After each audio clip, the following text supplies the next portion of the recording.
마가복음 8장 31절부터 38절 말씀입니다. 한 절씩 교독하도록 하겠습니다.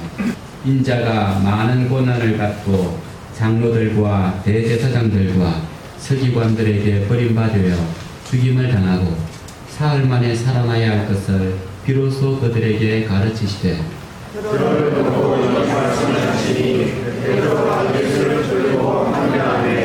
예수께서 돌이키사 제자들을 보시며 베드로를 꾸짖어 이르시되 사탄아 내 뒤로 물러가라. 내가 하나님의 일을 생각하지 아니하고 도리어 사람의 일을 생각하는도다 하시고 누구든지 나를 따라오려거든 자기를 부인하고 자기 십자가를 지고 나를 따를 것이니라. 누구든지 자기의 목숨을 구원하고자 하면 잃을 것이요 누구든지 나와 복음을 위하여 자기 목숨을 잃으면 구원하리라. 사람이 만일 온 천하를 얻고도 자기 목숨을 잃으면 무엇이 유익하리요? 사람이 무엇을 주고 자기 목숨과 바꾸겠느냐? 누구든지 인문하고 존재하는 세계에서 나와 내 나를 부러워하면 인자도 아버지의 영광으로 거룩한 천사들과 함께 올 때에 그 사람을 부러워하리라. 아멘. 이 시간 우리 옆 사람하고 인사 나누겠는데요. 오늘은 표정으로 말을 해보도록 합시다. 표정으로 말한다는 것은 내 마음, 지금 내 마음 상태를 그냥 다 표정으로 한번 전달해 주시기 바랍니다. 그 마음속에 당신이 너무너무 아름답습니다 라고 하면 그걸 표정으로 아름답다라고 하는 것을 이야기해 주고 사랑스럽습니다 라고 하면 표정으로 한번 인사를 나누도록 하겠습니다.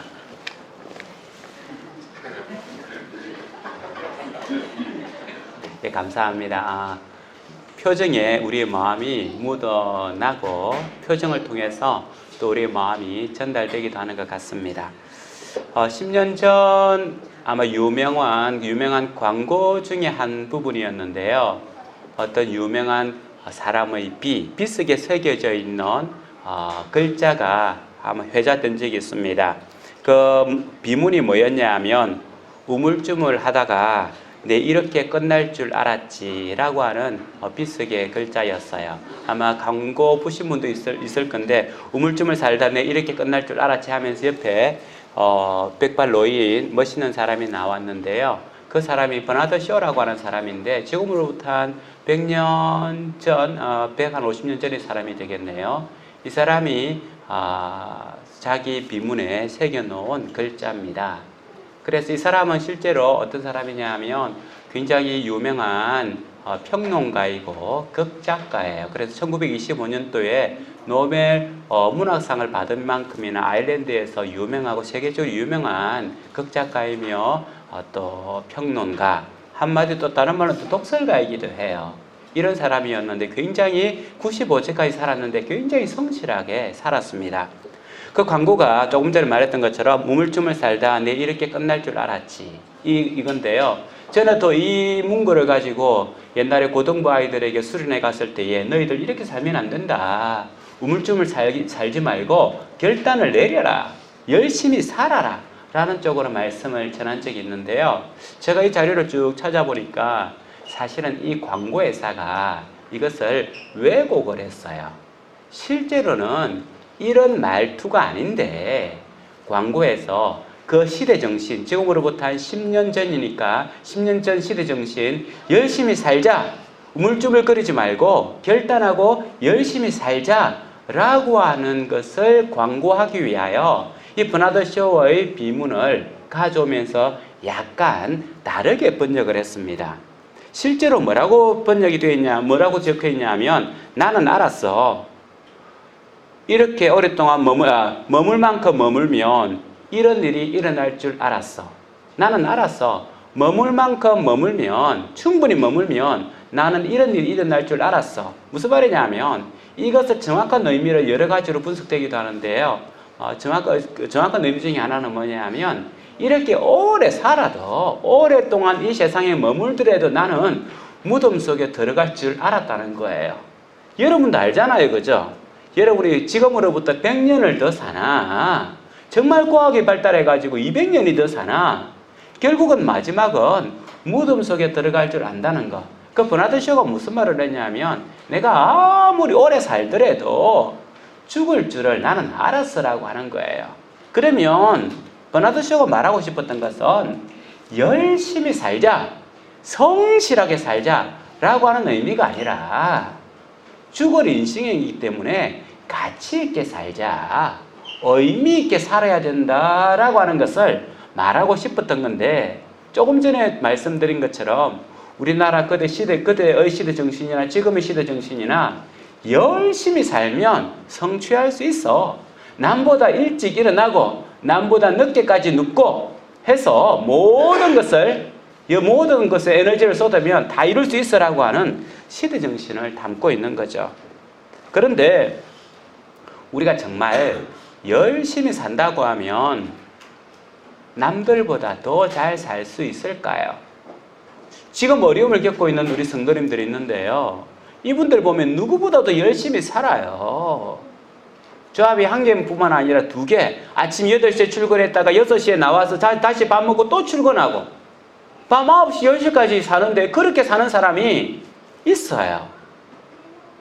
그렇게 열심히 산다고 남보다 더 나은 생활을 할 수가 있을까요? 어떤 것을 선택하느냐, 어떤 일을 선택하느냐에 따라서 삶의 질이 달라지고 사람의 모습이 달라지는 것 같습니다. 예수님께서는 지금 마지막 여행, 예루살렘으로 올라가는 마지막 여행을 가이사랴 빌립보에서 시작했다라고 말씀을 드렸습니다. 그때 제 첫 질문들이 너희는 나를 누구라고 하느냐라고 하는 질문을 던졌다고 했죠. 이 질문은 예수님이 누구시냐라고 하는 정체성을 가지고 이제는 너가 나와 함께 갈 수 있겠느냐라고 하는 질문이며, 또한 이 질문 이후에는 이전에는 얕은 물가에서 짜방짜방 놀던 너가 이제는 깊은 물가에서 정말 수영다운 수영, 신앙인다운 신앙인을 해보자라고 하는 부르심이라고 이야기를 했습니다. 이전에는 젖이나 먹고 이유식이나 먹는 신앙인들을 이제 단단한 음식을 먹으면서 뭔가 독립적 존재로 살아갈 수 있는 것에 대한 부르심이라고 이야기를 했죠. 그때 베드로가의 고백이 뭐냐면 주는 그리스도이십니다 라고 하는 아주 명확한 답변을 해줬습니다. 그때 예수님께서는 이 말씀을 들으시고 난 후에 이제 됐어. 그러면 내가 다음 단계로 넘어갈 수 있겠어? 라고 생각하셨던 것 같아요. 이제 너희가 나를 메시아라고 고백하니 내가 이제는 다음 단계로 넘어갈 수 있겠어? 라고 생각하시면서 예수님께서 이제 본격적으로 제자들에게 자신이 누구인지를 드러내기 시작하십니다. 그전에는 예수님께서는 자신이 누구인지를 잘 드러내지 않았어요. 그런데 이 고백 이후에 자신의 모습을 분명히 드러내는데, 마가복음 8장 31절 말씀을 같이 한번 읽어보도록 하겠습니다.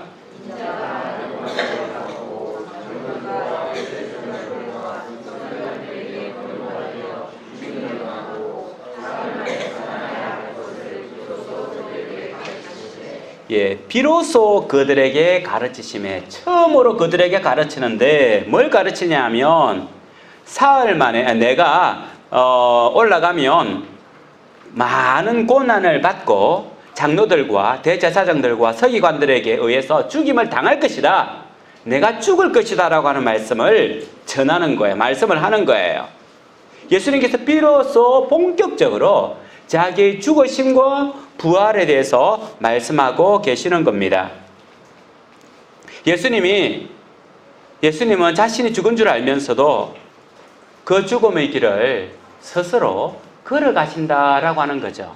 예루살렘에 올라가면 내가 죽는데 그 길을 피하지 않고 올라가겠다라고 하는 거예요. 이 말을 들은 제자들의 반응은 어떻겠습니까? 예수님 죽으러 갑시다. 예수님 죽으러 올라가시죠. 그렇게 될 줄 믿습니다. 아멘. 할 사람은 없을 것 같아요. 그죠? 어떤 사람이든지 어떤 누구든지 모든 생명체는 죽음을 가장 두려워합니다. 살 수 있는 것을 찾아가는 거죠. 우리가 한 번씩 소 도축장을 그 장면을 보여줄 때가 있는데, 소들도 도축장에 들어가기 전에 그것에 들어가지 않으려고 막 뒷걸음질 치는 모습을 보지 않습니까? 모든 생물들은 죽음 앞에서 그 죽음을 피하기 위하여 그렇게 하는 거예요. 그런데 예수님께서는 이 길의 마지막 길이 되며 예루살렘에 올라가면 죽는 줄 알면서도 불구하고 올라가겠다고 하는 거예요. 이 이야기를 들은 제자들의 반응은 어떠할까요? 오늘 말씀에 보면 32절에 보면 그렇게 하고 있죠. 베드로가 32절 같이 한번 읽어보도록 하겠습니다. 시작.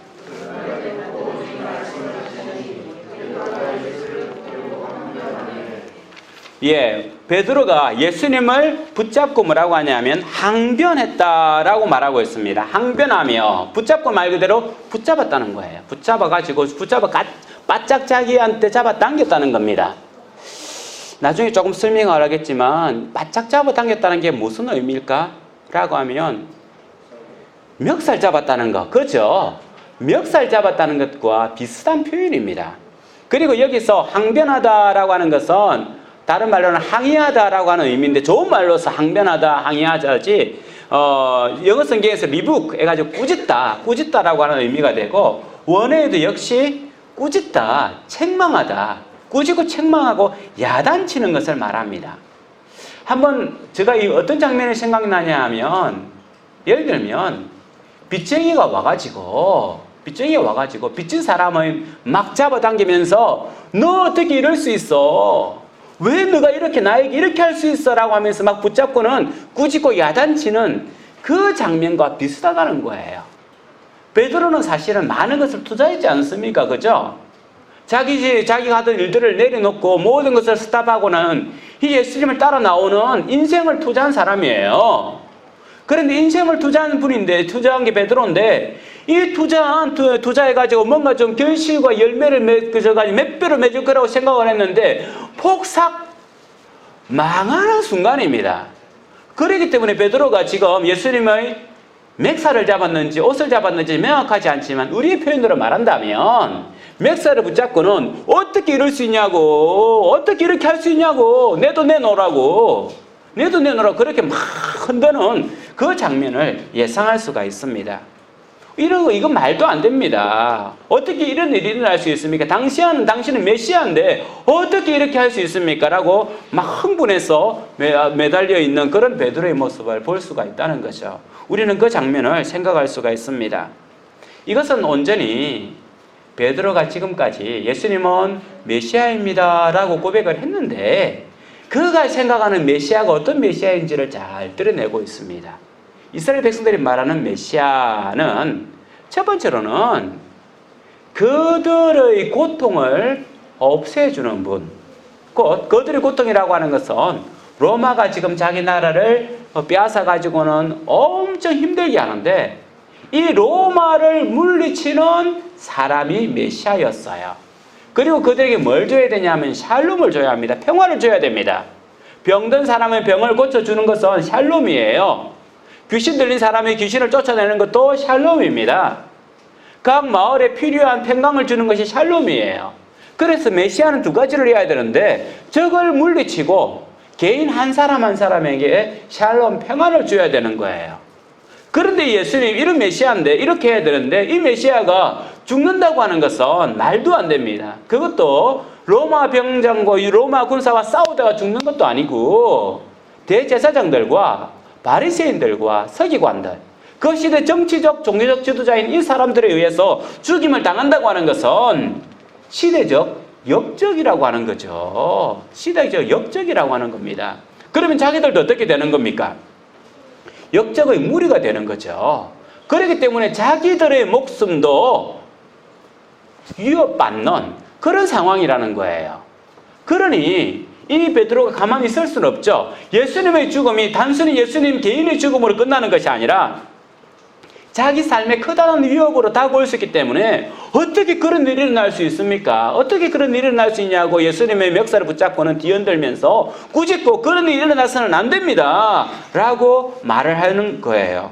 그래서 마태복음에서는 베드로가 어떻게 꾸짖었냐라고 할 때에 이렇게 기록하고 있습니다. 이르되 주여 그리하지 마십시오. 이 일이 결코 죽게 미치지 않을 것입니다. 다른 말로 말한다면 주님 당신은 메시아인데 그런 소리 하지 마세요. 어떻게 당신에게 그런 일이 일어날 수 있습니까?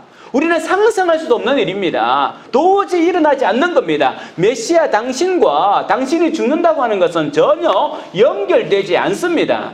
당신이 메시아면 죽지 않을 것이요, 당신이 메시아가 아니라고 하면 죽을 것인데, 당신은 메시아이기 때문에 그런 일은 일어나지 않을 것입니다라고 하는 거예요. 실제로 이것은 우리의 삶에서도 일어나는 것 아닙니까? 당신은 우리 삶의 메시아이지 않습니까?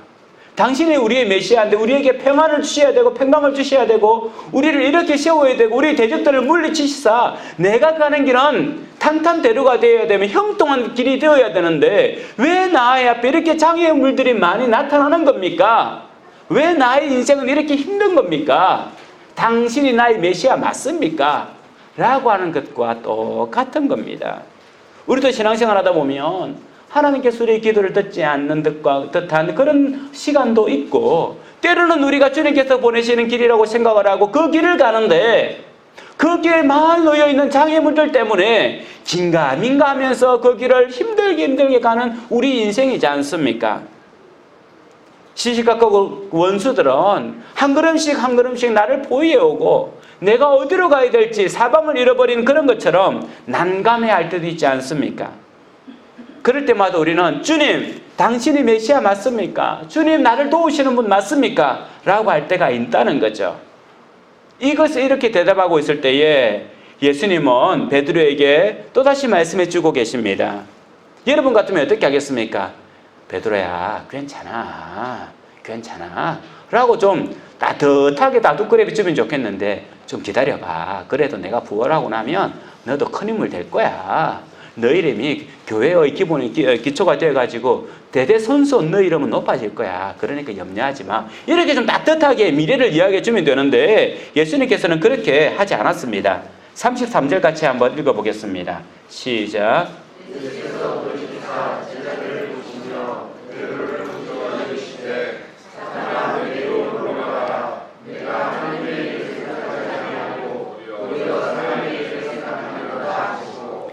베드로가 꾸짖으니까 예수님도 어떻게 한다는 거예요? 꾸짖고. 같은 리부크예요. 같은 단어예요. 베드로가 예수님을 꾸짖는 것처럼 예수님도 베드로를 이렇게 꾸짖고 있는 장면이에요. 아마 옆에 있는 제자들은 난감했을 겁니다. 그죠? 다른 제자들은 베드로 편도 들 수 없고 예수님 편도 들 수 없는 상당히 지금 분위기가 지금 험악해요. 그런 가운데서 예수님께서는 급기야 베드로에게 사탄아 내 뒤로 물러가라 라고 이야기해요. 사탄아 내 뒤로 물러가라. 베드로가 사탄이냐라고 하는 말은 아니죠. 베드로에게 그런 생각, 그런 두려움, 하나님의 것이 아니라 인간을 생각하게 하는, 인간의 마음에 사로잡히게 하는 이 사탄의 생각들이 내 뒤로 물러가라 라고 하는 거예요. 사라지라 라고 하는 겁니다. 그러면서 뭐라고 이야기합니까? 베드로 너는 하나님의 일을 생각하지 않고 사람의 일을 생각하고 있구나.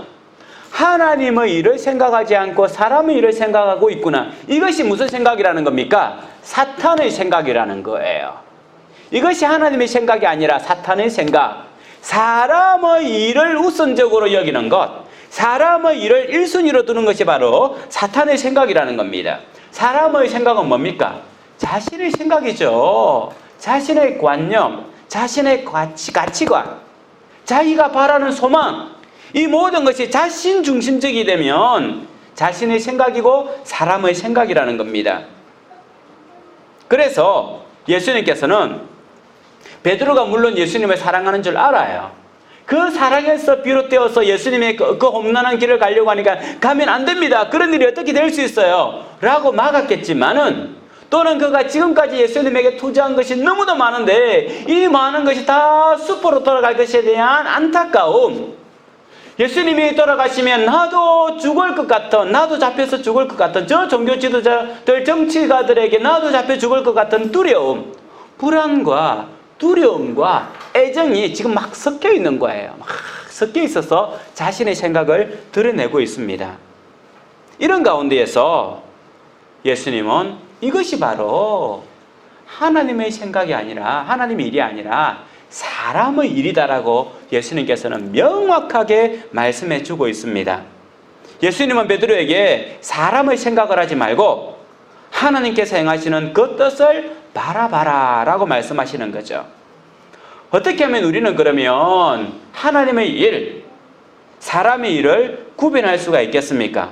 무엇이 하나님의 일이며 무엇이 사람의 일이겠습니까? 성경 말씀 한 곳 찾아보겠습니다. 요한복음 6장 28절에서부터 29절 말씀입니다. 같이 읽어볼까요? 시작. 그들이 묻되 우리가 어떻게 하여야 하나님의 일을 하오리까? 예수께서 대답하여 이르시되 하나님께서 보내신 일을 믿는 것이 하나님의 일이니라.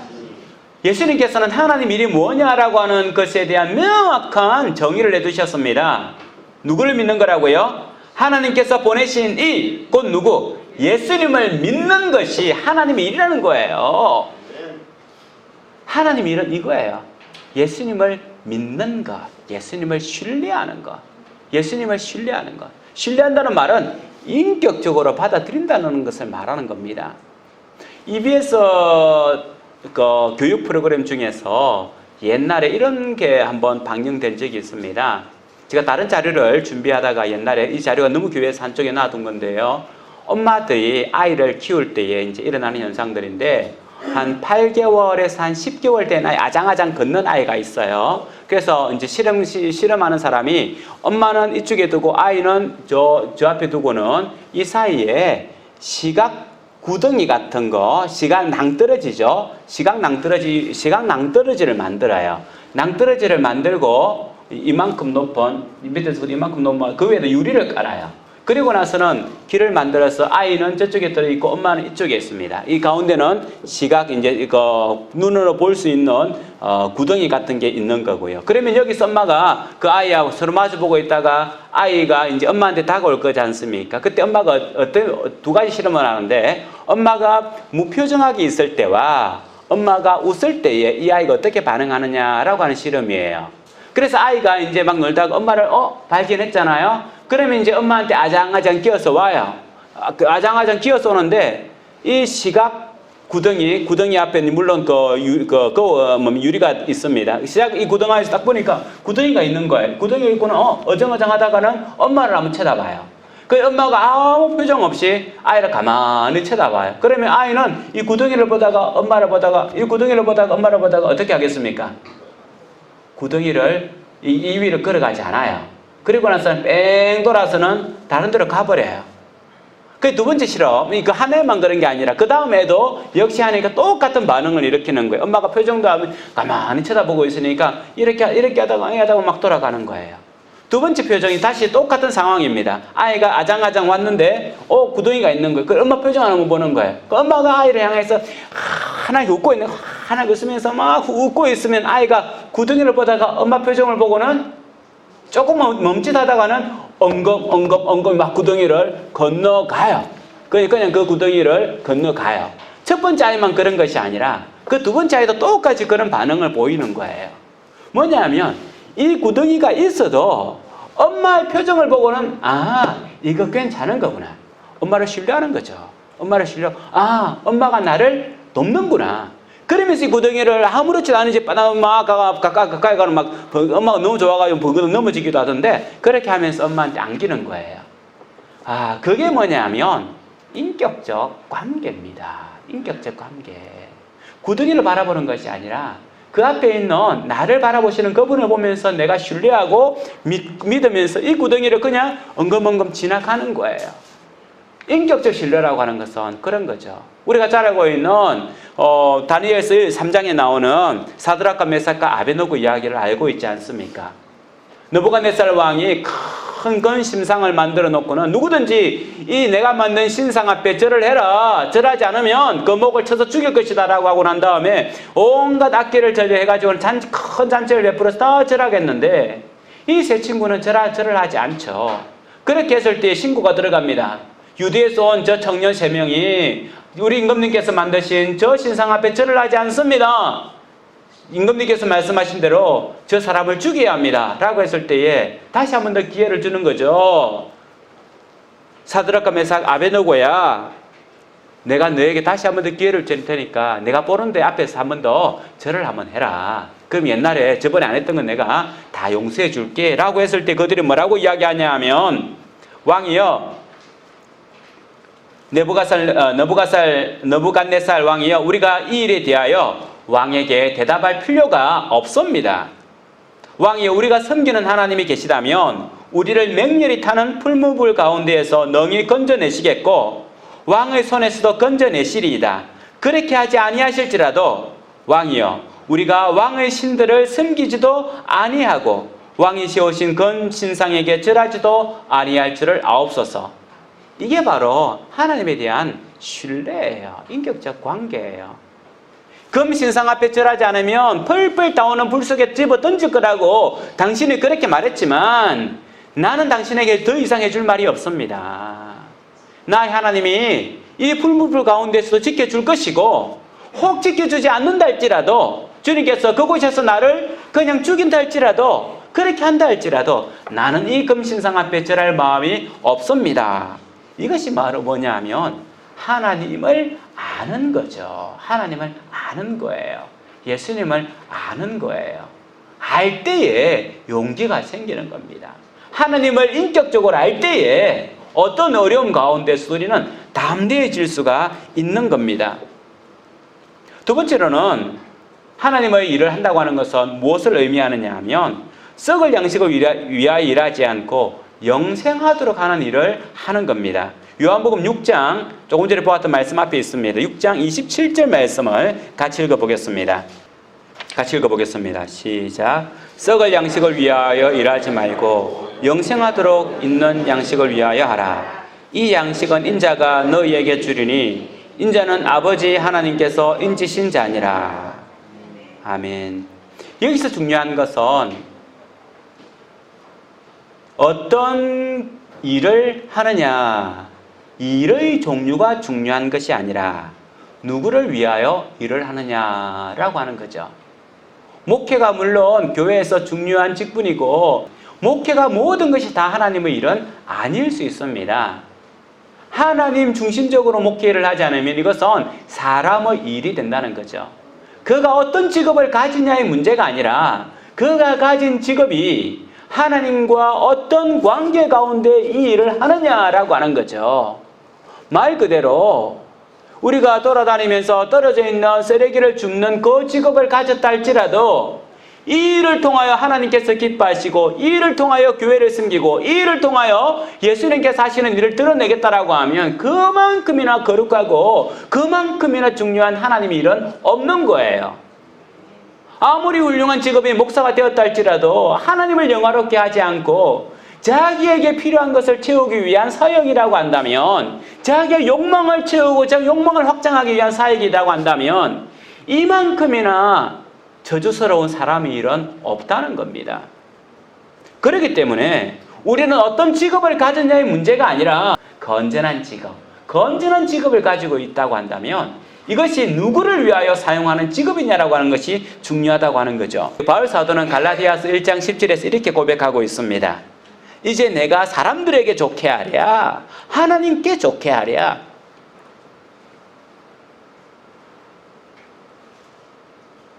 사람들에게 기쁨을 구하랴. 내가 지금까지 사람들의 기쁨을 구하였다면 그리스도의 종이 아니니라. 이건 바울의 고백뿐만 아니죠. 이 시대를 살아가고 있는 우리의 고백이 되어야 되는 거예요. 내가 사람을 좋게 하랴, 하나님을 좋게 하랴. 사람을 기쁘게 하랴, 하나님을 기쁘게 하랴.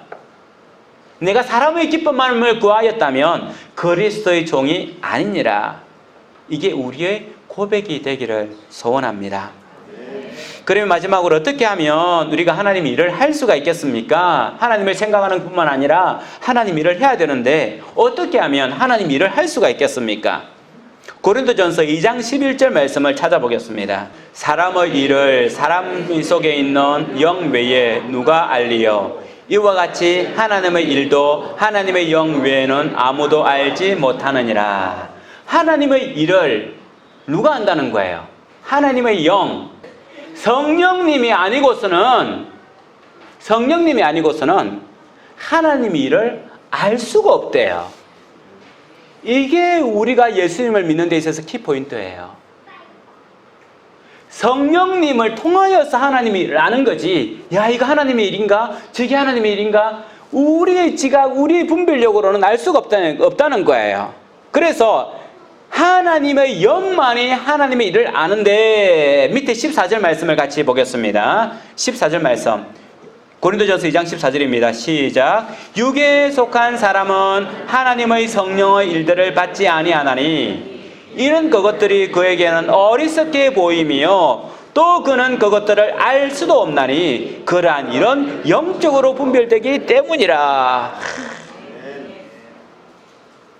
도리어 사람들은 뭐라고 하냐면 하나님의 성령에 가르쳐 주시는 하나님 일을 하면 어리석다라고 이야기하는 거예요. 어리석다. 왜 너는 그리 어리석어? 세상의 이치를 왜 그렇게 몰라? 너처럼 그렇게 사는 게 아니야. 그런 말을 듣는 분이 있습니까? 잘 살고 있는 거예요. 잘 살고 있습니다. 너처럼 그렇게 고리타분하게 예수님 믿는 사람이 어디 있어? 그런 말을 듣는 사람이 있습니까? 잘 믿는 거예요. 어리석은 사람들, 하나님의 영이 없어서 하나님 일을 구별하지 못하는 사람들을, 그렇게 믿는 사람들을 가리켜서 뭐라고 하냐면 어리석은 사람이다. 너처럼 그렇게 고지식하게 예수님을 믿고 너처럼 그렇게 고지식하게 세상을 살아가는데 어떻게 살 수 있어? 우리가 하나님의 감동으로 하나님의 것을 선택을 할 때 세상은 그것을 이해하지 못한다라고 이야기를 하는 거예요. 사랑하는 성도 여러분, 우리는 고린도전서 2장 14절에 보면 하나님의 성령의 일이라고 고백하고 있습니다. 하나님의 일은 말 그대로 하나님의 성령의 일이에요. 성령님께서 주시는 일을 말하는 거예요. 다른 말로 말한다면 하나님 일은 누구든지 할 수 있습니다. 교회 와서 청소는 한빛교회 성도님이 와서 할 수 있어요. 그런데 이것이 하나님의 일이 될 수 있고 하나님의 성령의 일이 될 수 있어요. 나에게 주어진 날짜가 됐으니까 내가 가야지. 아유, 우리 교회 지하도 있고 3층까지 어떻게 이걸 다 해? 평소 예배 드릴 때는 조그마한 교회 같은데 왜 청소할 때 이렇게 넓고 많은 거야? 주일날 마치고 갈 때 좀 정리하고 가면 얼마나 좋아. 그런 마음이 들어가지고 아이고 다음에는 한 층만 사용하자고 해야지 하는 마음으로 청소를 막 한다 하면 이거 뭐냐면 교회 일을 하지만 하나님 일이에요. 하나님 일이 맞죠. 근데 성령의 일이라고 하면 주님, 우리 아이들이 여기도 놀 수 있고 저기도 놀 수 있어서 얼마나 좋은지 몰라요. 아이들이 이렇게 뛰놀다가 여기도 쓰레기를 버렸네요. 저기도 쓰레기도 버렸네요. 우리 아이들이 다 다니지 않은 곳이 없네요. 구석구석 어떻게 쓰레기를 저렇게 많이 버렸는지요 하는 마음으로 청소를 한다면 이게 바로 하나님의 성령의 일인 거죠. 말 그대로 아버지께서 주시는 마음으로 일을 하는 거예요. 일을 하는 거예요. 교회 일을 우리는 불평으로 할 수도 있고 감사로 할 수도 있어요.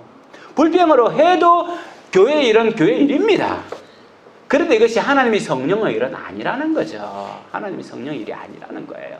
와가지고 먼저 하나님 앞에 기도를 드리고 주님, 하나님께서 우리에게 이 장소를 주셔서 감사합니다. 우리 성도가 이곳에서 예배 드릴 수 있도록 이곳에 주셔서 감사합니다. 제가 이곳을 청소하게 되면 우리 주일날 성도님들이 와서 또 예배를 드릴 건데 정결한 마음으로 예배 드릴 수 있도록 내가 정결한 심령으로 이 장소를 깨끗하게 쓸고 닦게 해주십시오. 우리 성도님들이 와서 예배 드릴 수 있는 길을 내가 예비하고 있습니다 라고 기도하면서 청소를 한다면 이것이 바로 하나님의 성령의 일이에요. 이게 하나님의 일이에요. 하나님께서 기뻐하시는 일이에요. 그렇기 때문에 그의 삶이 복된 겁니다. 그의 삶이 복된 거죠. 우리가 세상을 살아가면서 큰 일, 놀라운 일이 하나님의 일이 아니라 하나님의 감동을 받아서 하나님의 마음편에 서서 그 일을 하는 것. 이걸 누가 그것을 주시느냐 하면 성령님께서 그렇게 할 수 있도록 용기도 주시고 그렇게 할 수 있도록 감동도 주시고 힘도 주신다는 거예요. 성령님께서는 어떤 분이기 때문에? 위로자, 상담자이기 때문에 그렇다는 거죠. 베드로는 예수님께서 십자가 길을 간다고 할 때에, 예루살렘을 간다고 할 때에 주님을 붙잡고는 어떻게 그런 일이 일어날 수 있습니까? 그런 일이 절대 일어나면 안 됩니다 라고 하면서 꾸짖었어요. 그런데 오순절날 주님의 성령이 이 제자들과 베드로와 그 모인 사람들에게 불과 같이 바람과 같이 충만 임하였을 때에 이 베드로가 어떻게 합니까? 문을 막 차고 나가서 광장에 서서 사람들에게 이야기하고 있지 않습니까?